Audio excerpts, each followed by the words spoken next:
السلام علیکم دوستو، جادو اتنا قدیم ہے جتنا پرانا انسان ہے۔ جیسے جیسے دنیا میں انسان آیا ویسے ہی اس کا وجود دنیا میں موجود ہوتا گیا۔ انسان نے مختلف تجربات کر کے اپنے فائدے کے لیے مختلف قسم کے جادو بنا دیے۔ دوستو، شیطان نے مختلف انسانوں کو اپنے قابو میں کیا اور شیطان نے کالے جادو کی بنیاد رکھی، اور جس کو وہ اپنا دوست بناتا تھا اس کو وہ کالے جادو کا علم دیتا تھا۔ جیسے جیسے انسان دنیا میں بڑھتے گئے اور شیطان اپنا جادو مختلف انسانوں کے ذریعے بڑھاتا گیا اور انسان اس کے تجربے کرتے چلے گئے۔ جیسے انسان بتاتا تھا ویسے ہی ہو جاتا تھا۔ اس سے انسانوں کا شوق اور بڑھتا گیا۔ اس طرح وہ ہر چیز کا علاج کرتا رہا، اور جس نے یہ علم حاصل کیا وہ جادوگر کے نام سے مشہور ہے۔ اور اس جادو سے انسان کا ہر مسئلہ حل ہونے لگا، اور ہر انسان اپنے مسئلے کا حل کروانے کے لیے جادوگروں کے پاس آنے جانے لگے۔ دوستو، ہر انسان کو دولت کی ضرورت ہے۔ کوئی انسان ایسا نہیں ہے جسے دولت کی ضرورت نہیں ہے۔ ہر انسان اسی دولت کی تلاش میں رہتا ہے۔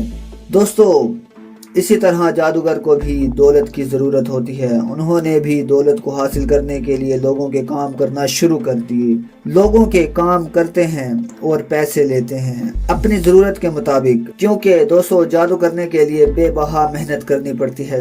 ساری رات عمل کرنے کے لیے جاگنا پڑتا ہے، بس عامل اپنی محنت کا معاوضہ حاصل کرتے ہیں۔ جب جادو کیا جاتا ہے اس میں بے بہا بلاؤں سے سامنا کرنا پڑتا ہے اور ان سے مقابلہ کرنا پڑتا ہے۔ کئی عامل تو جادو کرتے کرتے مارے جاتے ہیں اور وہ موت کی وادی میں چلے جاتے ہیں۔ اتنے خطروں سے کھیل کر وہ تمہارا فائدہ کرتے ہیں۔ دوستو، بے بہا لوگ عاملوں کو برا سمجھتے ہیں۔ وہ برے نہیں ہوتے، وہ تو صرف تمہارا بھلا کرتے ہیں۔ ان کی کوشش تو یہی ہوتی ہے کہ انسانوں کا فائدہ ہو۔ انسان سے بڑا ظالم کوئی نہیں ہے۔ جو انسان کو نقصان پہنچاتے ہیں یہ ظالم انسان ہی عاملوں کے پاس اپنے دشمنوں کا برا کرنے کے لیے آتے ہیں اور اپنے دشمنوں کے خلاف عملیات کرواتے ہیں۔ پھر قصور کس کا ہوا؟ جو لوگ عاملوں کے پاس آتے ہیں قصور ان لوگوں کا ہے۔ اگر یہ لوگ عاملوں کے پاس نہ آئیں تو عامل کیسے کرے گا؟ اس کی تو ان سے کوئی دشمنی ہی نہیں ہوتی۔ جو لوگ عاملوں سے جان بوجھ کر دشمنی رکھتے ہیں وہ لوگ اپنی ہی موت کو دعوت دے رہے ہوتے ہیں۔ عامل کا کیا جاتا ہے، وہ تو چپ کر کے ان انسانوں پر ایسا عمل ڈال دیتے ہیں خطرناک اور پاورفل، بس ان کا پورا گھر مصیبت اور پریشانیوں میں مبتلا ہو جاتا ہے اور وہ خطرناک جادو کی لپیٹ میں آ جاتے ہیں اور وہ لوگ مارے جاتے ہیں۔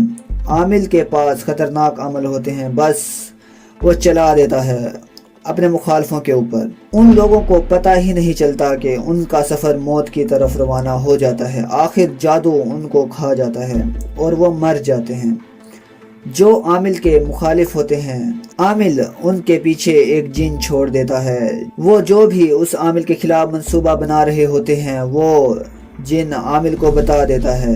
یہ جو سکرین پر تالے والا نقش دکھایا جا رہا ہے یہ بہت ہی خطرناک اور پاورفل نقش ہے۔ یہ ایسے لوگوں کے خلاف ہے جو مرد دوسری شادی کرنا چاہتے ہیں اور اس کی عورت نہیں چاہتی کہ وہ دوسری شادی کرے، اور جو عورت اپنے مرد کو چھوڑ کر دوسری شادی کرنا چاہتی ہو، یہ نقش دونوں کے خلاف ہے۔ جب یہ نقش مرد یا عورت پر کیا جاتا ہے تو ان کی دوسری شادی کبھی نہیں ہوتی۔ وہ مر تو جائیں گے لیکن دوسری شادی نہیں کر پائیں گے۔ یہ خطرناک تالے والا نقش ہم خود ہی بنا کر دیتے ہیں، اور یہ لاکھوں بار آزمایا ہوا عمل ہے۔ جن لوگوں نے اپنا گھر بچانا ہے وہ یہ نقش ضرور بنوائیں۔ تو دوستو، بابا جی کو دعاؤں میں یاد رکھنا۔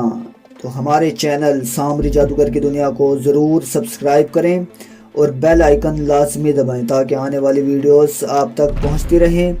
Thanks for watching. اللہ حافظ۔